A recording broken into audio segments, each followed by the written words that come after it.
با درود، با یکی دیگه از آموزش‌های کاربردی برای درایو سری VX40 در خدمتتون هستیم. شما وقتی بخواید درایو رو با یه دونه پتانسیومتر، یه ولوم بخواید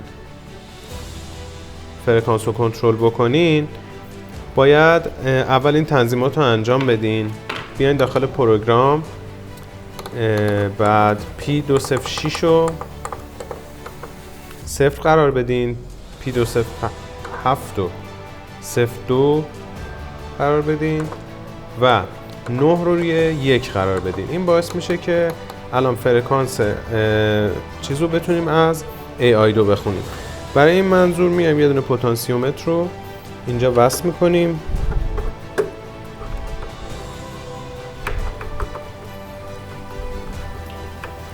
خروج پتانسیومتر رو به AI2 و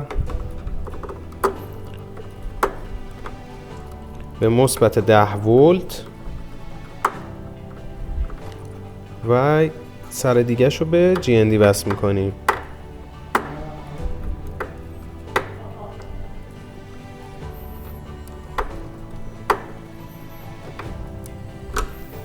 الان اگه دقت کنین ولومو وقتی ما میچرخونیم میتونیم فرکانس رو تغییر بدیم. الان من استارت میکنم براتون.